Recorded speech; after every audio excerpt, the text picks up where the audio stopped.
Students, हम लोग second chapter solution का न्यूमेरिकल लास्ट क्लास में स्टार्ट किए थे। सबसे पहले हम लोग टोटल सेकेंड चैप्टर में जितना भी फार्मूला है उसको हम लोग एक जगह लिख लिए कितना फार्मूला है, और हम लोग सब फार्मूला पे न्यूमेरिकल करेंगे। जितना टाइप का फार्मूला है सब पे न्यूमेरिकल करेंगे, और जितना टाइप का एग्ज़ाम में और कंपटीशन में जितने टाइप के न्यूमेरिकल आते हैं सेकेंड चैप्टर सॉल्यूशन से सब हम लोग न्यूमेरिकल करेंगे। लास्ट क्लास में न्यूमेरिकल 3 तक हो गया था। सो आज हम लोग न्यूमेरिकल क्वेश्चन नंबर 4 स्टार्ट करेंगे। क्वेश्चन क्या है? Calculate the mass of ascorbic acid and the formula of ascorbic acid is C6H8O6. okay, to be dissolved in 75 gram of acetic acid. ठीक है, हम लोग से पूछा क्या है कि मास पूछा है एस्कॉर्बिक एसिड का, और ये डिजॉल्व हो रहा है 75 ग्राम एसिटिक एसिड में। And the formula of acetic acid CH3COOH। ये एसिटिक एसिड और जितना भी अल्कोहल एस्टर ये सब हम लोग ऑर्गेनिक केमिस्ट्री सेकेंड बुक जो केमिस्ट्री का उसमें हम लोग पढ़ेंगे। 2 आगे जाते हैं। 2 lower it's melting point by 1.5 degree Celsius and KF दे दिया। जैसे यहाँ पे KB क्या था, गिवन था 0.52। क्वेश्चन में गिवन हो भी सकता, नहीं भी, तो याद रखना है कि KB का क्या होता है वैल्यू 0.52। सेम यहाँ पे KF गिवन हो भी सकता, नहीं भी, तो फ्रीजिंग पॉइंट जो कांस्टेंट है उसका वैल्यू कितना होता है 3.9 किलोग्राम पर मोल। तो सबसे पहले सोल्यूशन क्वेश्चन में क्या क्या गिवन है। क्वेश्चन में हमको 75 ग्राम ऑफ एसिटिक एसिड मतलब मास गिवन है एसिटिक एसिड का, और हमको यहाँ पे इसका ये भी गिवन है। और हम एक और यहाँ पे बात है कि 1 जो होता है वो हमेशा क्या होता है सॉल्यूट, और 2 हमेशा क्या होता है that is a solvent. Okay, sorry 1 जो होता है हमेशा क्या होता है सॉल्वेंट, एंड 2 जो होता है वो हमेशा क्या होता है सॉल्यूट। ठीक है, तो यहाँ पे क्या क्या गिवन है। तो यहाँ पे क्वेश्चन में सबसे पहले एस्कॉर्बिक एसिड क्या होगा, तो एस्कॉर्बिक एसिड जो होगा वो सॉल्यूट होगा। ठीक है, C6H8O6। और यहाँ पे एसिटिक एसिड क्या होगा, तो एसिटिक एसिड यहाँ पे काम होगा एसिटिक एसिड का सॉल्वेंट का। ओके, एसिटिक एसिड यहाँ पे सॉल्वेंट का काम करेगा। सो 2 हमेशा सॉल्यूट होता है, लास्ट क्वेश्चन में भी देखे थे, फर्स्ट चैप्टर में भी देखे थे, और 1 जो होता है वो हमेशा सॉल्वेंट होता है। तो यहाँ पे मास ऑफ एस्कॉर्बिक एसिड पूछा है। यहाँ पे एस्कॉर्बिक एसिड क्या है, तो एस्कॉर्बिक एसिड यहाँ पे सॉल्यूट है, एंड सॉल्वेंट यहाँ पे एसिटिक एसिड है। तो सबसे पहले तो डेल्टा TF गिवन है, यहाँ पे 1.5 डिग्री सेल्सियस है ना, यहाँ पे दिया भी है ना, lower it's melting point change हो रहा। Mass of CH3COOH 75 gram given है। तो यहाँ पे CH3COOH क्या है W1, क्योंकि पहले ही बोले ये acetic acid solvent ascorbic acid solute. So 1 हमेशा क्या होता है, 1 हमेशा सॉल्वेंट होता है, 2 हमेशा सॉल्यूट होता है। आई मीन W1 M1 ये बात बोल रहे हैं। तो mass of CH3COOH that is W1 75 gram, question में गिवन है 75 gram of acetic acid, M1 60 ग्राम पर मोल। M1 60 कैसे हुआ, तो C का क्या होता है M फॉर मोलर मास, तो मोलर मास क्या है C का 12 मास नंबर, सबका मास नंबर को ऐड कर देना है। H का 1 × 3 प्लस C का 12 प्लस 16 × 1, तो सब करेंगे तो 60 ग्राम पर मोल। ठीक है, और यहाँ पे M2 कितना होगा C6H8O6, C का 12 × 6 प्लस 1 × 8 प्लस 16 × 6, सब करेंगे हम लोग प्लस, तो 176 ग्राम पर मोल होगा। KF यहाँ पे गिवन है 3.9 kg पर मोल, नहीं भी गिवन है उसे याद रखना है, जैसे कि लास्ट क्वेश्चन में नहीं गिवन था, बट ये हमको याद रखना है कि KB क्या होता है। वैसे ही KF क्या है फ्रीजिंग पॉइंट है, इसलिए KF क्या है तो 3.9 kg पर मोल। ठीक है, और यहाँ पे हमको कैलकुलेट क्या करना है, तो calculate the mass of ascorbic acid, I mean W2 हमको यहाँ पे पूछा है। जैसे कि जब हम लोग ये स्टार्ट किए थे कॉलिगेटिव प्रॉपर्टी का, तो उसमें हम लोग ये जाने थे, जैसे इसमें हम लोग बॉइलिंग पॉइंट पे हम लोग न्यूमेरिकल के फ्रीजिंग पे भी कर रहे हैं। एक क्वेश्चन हम लोग vapour pressure loading vapour pressure पे भी करेंगे। तो ये सब पहले भी जब थ्योरी में बता रहे थे उस टाइम भी बताए थे, थ्योरी में आता ही है, बट न्यूमेरिकल भी सबका आता है। सो इस पर न्यूमेरिकल कर लिए। बॉइलिंग पॉइंट पे लास्ट क्वेश्चन था, फ्रीजिंग पॉइंट अभी कर रहे हैं न्यूमेरिकल, और फर्स्ट का भी हम लोग न्यूमेरिकल करेंगे। सो यहाँ पे क्या है M2 क्या होता है 1000 × KF × W2 बाय, ये थ्योरी में भी फॉर्मूला बताए हुए हैं कि M2 क्या होता है 1000 × KF × W2 bye W1 × delta TF। ये यहाँ पे थ्योरी में बताए थे ना, M2 क्या होता है KF × W2 × 1000 bye W1 × delta TF, तो वही फॉर्मूला यहाँ पे पुट कर देना है। ये क्या है जब थ्योरी पढ़ा रहे थे फ्रीजिंग पॉइंट का, डिप्रेशन इन फ्रीजिंग पॉइंट, तब बताए थे। तो यही फॉर्मूला यहाँ पे पुट करना है। कैसे समझे ये फॉर्मूला लगेगा, क्योंकि क्वेश्चन में फ्रीजिंग पॉइंट गिवन है, समझ जाएंगे फ्रीजिंग पॉइंट वाला क्वेश्चन है। बॉइलिंग पॉइंट क्वेश्चन में गिवन है तो बॉइलिंग पॉइंट वाला फॉर्मूला लगेगा। अगर लोअरिंग इन वेपर प्रेशर करके कुछ क्वेश्चन में गिवन है वर्ड तो समझ जाएंगे lowering vapour pressure first number वाला कॉलिगेटिव का जो फर्स्ट नंबर है उसका क्वेश्चन है। तो यहाँ पे फॉर्मूला पुट के 1000 into KF into W2 by W1 into delta TF। अब वैल्यू पुट करेंगे तो W2 यहाँ पूछा तो W2 यहाँ से निकालेंगे तो क्या होगा W2 क्रॉस मल्टीप्लाई तो W2 हो जाएगा M2 into W1 into delta TF by 1000 into KF। अब W2 सबका वैल्यू पुट कर देना है, कैलकुलेट कर देना है 5.077 क्योंकि सिग्निफिकेंट फिगर में आंसर लाना है। ये ग्राम हो जाएगा आंसर। ग्राम क्यों केजी क्यों नहीं, क्योंकि सब में गिवन में सब में ग्राम था, सो ग्राम में ही आएगा। और वैसे भी इस केमिस्ट्री में सीजीएस यूनिट रखते हैं, फिजिक्स में ऐसा यूनिट, सो इतना ये ग्राम आंसर आ जाएगा। Okay, next number 5th number, calculate the osmotic pressure in pascal. Pascal में ऑस्मोटिक प्रेशर पूछ रहा है। Exerted by solution prepared by dissolving 1 gram of polymer of molar mass 185,000 in 450 ml of water at 37 degree Celsius. Clear है। Osmotic pressure का ये question हो गया, I mean 4th number, colligative property का 4th number. तो osmotic pressure पूछ रहा है, ठीक है। कैलकुलेट ऑस्मोटिक प्रेशर, पाई से ऑस्मोटिक प्रेशर को हम लोग डिनोट करते हैं पाई से। क्या क्या गिवन है, तो सबसे पहले V गिवन है कितना 450 ml, तो लीटर करो क्योंकि लीटर यूनिट सही होता है, तो 0.45 बाय 1000 कर देंगे तो लीटर हो जाएगा, मिलीलीटर को बाय 1000। और क्या गिवन है, तो T गिवन है। टेम्परेचर कितना टेम्परेचर है, तो टेम्परेचर 37 डिग्री सेल्सियस, ठीक है। हम लोग कैल्विन कर लेंगे, तो डिग्री सेल्सियस को कैल्विन करने के लिए +273 होता है, और अगर कैल्विन है उसको डिग्री सेल्सियस में कन्वर्ट करना है तो -273। आर गिवन हो या ना हो ये तो पता है हम लोग को, state gases law first 11th में हम लोग पढ़े थे 8.314, ठीक है। ये क्या है, कैल्विन पास्कल लीटर पर कैल्विन पर मोल, sorry kilo, okay.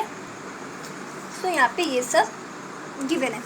Calculate osmotic pressure. Osmotic pressure का तो फॉर्मूला जान रहे हैं, ऑस्मोटिक प्रेशर जब थ्योरी में पढ़े थे तो फॉर्मूला हुआ था पाई को टू CRT। सी क्या है यहाँ पे, मोलारिटी है। मोलारिटी होता है क्या, number of moles bye, I mean gram mole of the solute by volume of solution, N/V/RT। और नंबर ऑफ मोल्स क्या होता है, मास बाय मोलर मास। तो मास यहाँ पे गिवन है 1 ग्राम, बिल्कुल, और मोलर मास भी गिवन है 185,000। चलो ठीक है। तो यहाँ पे क्या हो जाएगा, पूछा क्या है, तो हम लोग से पूछा है ऑस्मोटिक प्रेशर पास्कल में, तो प्रेशर यहाँ पे क्या हो जाएगा, दिस इनटू, सो यहाँ पे फॉर्मूला में आते हैं ऑस्मोटिक प्रेशर को पाई से डिनोट करते हैं, नहीं तो P से भी हो सकता है। तो क्या होता है N/V, तो N तो ये हो गया 1/185,000 और बाय V है ना, मतलब V कितना है तो 0.45, तो ये बाय है ना नीचे, तो ये ऊपर जाएगा तो 1 हो जाएगा, तो 1/0.45 गिवन था, लीटर कर चुके थे, इंटू R 8.314 इंटू 10⁻³ क्यों करेंगे, क्वेश्चन में पहले ही बोला है कि पास्कल मिलाने के लिए, तो ये किलो वाला बात तो हटाना पड़ेगा हमको, किलो पास्कल है ना, किलो तो हटाना पड़ेगा, और 1 किलो 10⁻³ होता है ना, 1000 क्या होता है 1 किलो का इक्वल होता है, तो 10⁻³ हो लगा देंगे, तो पास्कल लीटर पर कैलोरी पर मोल में आ गया, क्योंकि किलो में लाना नहीं है, क्वेश्चन में पहले गिवन है कि पास्कल में बताओ ऑस्मोटिक प्रेशर। देन इंटू क्या करेंगे, टी की जगह पे 310 कैल्विन है। अब जब इसको हम लोग कैंसिल करेंगे 1/185,000 इंटू 1/0.45 इंटू 8.314 इंटू 10⁻³ इंटू 310, ठीक है, यूनिट लिख दिए। तो इसको जब मल्टीप्लाई डिवाइड करेंगे plus minus I mean calculation करेंगे तो क्या आएगा, हमको 30.96 मिलेगा और पास्कल मिलेगा, क्योंकि किलो हम लोग हटा चुके हैं, सो पास्कल मिलेगा, और यही आंसर है। अगर ये 12th क्लास का में एग्जाम में आ रहा है तो क्लियर है, सही है, हो गया आंसर खत्म। बट ये कंपटीशन में मान लो हो सकता है ये नहीं रहे, 3.096 रहे, क्योंकि सिग्निफिकेंट फिगर एक डिजिट के बाद पॉइंट होता है, तो ठीक है 3.096 इंटू 10⁻, एक पॉइंट आगे क्या, तो 10⁻1, क्योंकि पॉइंट आगे जाता है प्लस, पॉइंट पीछे जाता है माइनस, तो 10⁻1। लेकिन एक ये भी बात हम बताए थे 10⁻1, 2 या 3 हटता है, हटा दो, इसलिए 30.96 हो गया पास्कल, और ये आंसर हो गया। क्लियर है। तो ये ऑस्मोटिक प्रेशर पे भी बता दिए हम, उसके बाद ये फ्रीजिंग पॉइंट पे भी क्वेश्चन बता दिए, उसके बाद लास्ट क्लास में क्वेश्चन नंबर 3 जो था वो था हमारा बॉइलिंग पॉइंट वाला क्वेश्चन था, वो भी बता दिए। अब एक ही बचा कॉलिगेटिव प्रॉपर्टी का 4 जो टाइप था, फर्स्ट नंबर लोडिंग इन बोल सकते हैं वेपर प्रेशर, एक वही है जो भी बच गया है, तो उस पर भी हम लोग करेंगे, इस पर भी हो गया, इस पर भी हो गया, इस पर भी हो गया, सिर्फ ये बचा है, इस पर भी आगे हम लोग देख रहे हैं, आगे क्वेश्चन इस पर भी है वो भी करेंगे, ठीक है। और थ्योरी में बनाते समय बताए थे कि इस पर न्यूमेरिकल आता है, सो आ गया, और एग्जाम में भी आते हैं। तो ये हमारा 6 नंबर स्टार्ट करेंगे। कैलकुलेट मास परसेंटेज, ठीक है, मास परसेंटेज पूछा of benzene and carbon tetrachloride. Benzene का क्या होता है C6 H6 और कार्बन टेट्राक्लोराइड CCl4 फार्मूला। ठीक है, तो मास परसेंट पूछा बेंजीन का और कार्बन टेट्राक्लोराइड का। Okay, if 22 gram of benzene, gram है मतलब डेफिनेटली मास है, मतलब मास बेंजीन का दे दिया 22 ग्राम, इस dissolve in 122 gram of carbon tetrachloride. तो ये डिज़ोल्व हो रहा है 122 ग्राम, मतलब मास कार्बन टेट्राक्लोराइड का भी दे दिया। ठीक है, तो हमको पूछा है मास परसेंट। मास परसेंट थ्योरी में बताए थे, मास परसेंट क्या होता है, mass of solid by mass of solution into 100, क्योंकि परसेंटेज है। सेम वॉल्यूम परसेंट भी वही था, volume of solid bye volume of solution into 100, क्योंकि परसेंट है सो इनटू 100। सो कैलकुलेट क्या करना है, मास percent of C6H6 I mean benzene and mass percent of CCl4 that is a carbon tetrachloride. तो हम लोग स्टार्ट करते हैं, ये सॉल्व कैसे होगा।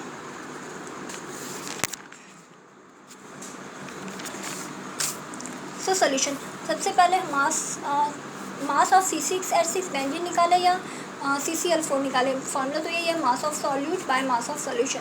तो यहाँ पे C6H6 का मास क्या होगा, गिवन है क्वेश्चन में 22 और CCl4 तो 122। देखिए क्योंकि सोल्यूशन का मास क्वेश्चन में गिवन नहीं है, तो सॉल्यूट और सॉल्वेंट का मास गिवन है।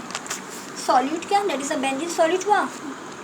कैसे समझे, क्योंकि क्वेश्चन में दिया है बेंजीन जो है वो डिज़ोल्व हो रहा है इतना ग्राम टेट्राक्लोराइड, मतलब कि बेंजीन डिज़ोल्व हो रहा है, तो बेंजीन सॉल्यूट और ये सॉल्वेंट। तो इसका मतलब सोल्यूशन का मास नहीं गिवन है क्वेश्चन में, लेकिन सॉल्यूट का मास और सॉल्वेंट का मास क्वेश्चन में गिवन है। तो सॉल्यूट का मास और सॉल्वेंट का मास को ऐड करेंगे तो डेफिनेटली सोल्यूशन का मास मिल जाएगा हमको। तो वही काम करें, क्योंकि सोल्यूशन का मास नहीं गिवन है। सो मास ऑफ ये सॉल्यूट हो गया, ठीक है, और ये क्या है, ये सॉल्वेंट हो गया।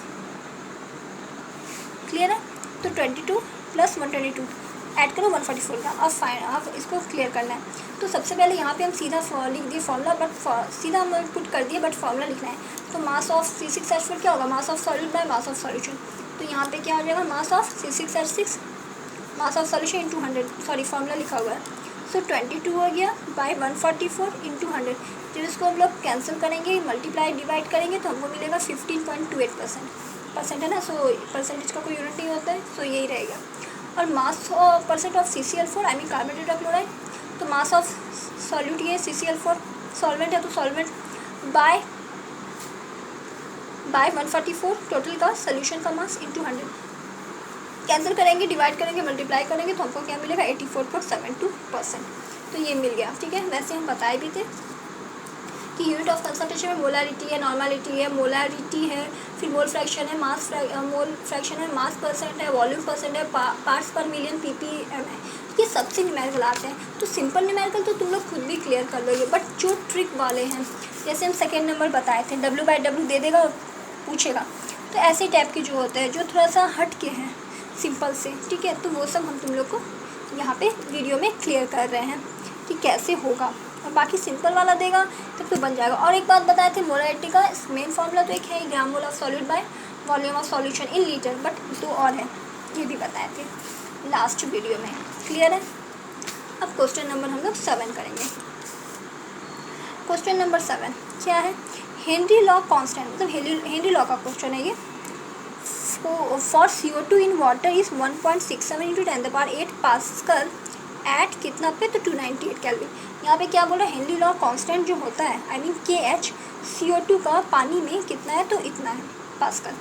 ठीक है, तो KH देखो गिवन में KH लिख ही दिए, कांस्टेंट दिया है ना 1.67 × 10⁸ पास्कल, टेम्परेचर भी दिया है। ठीक है, कैलकुलेट क्या पूछा है, quantity of CO2 in 500 ml of soda water. तो सोडा वाटर में 500 ml का जो CO2 है उसकी क्वांटिटी पूछा। When packed under 2.5 atm CO2 pressure at 298 kelvin.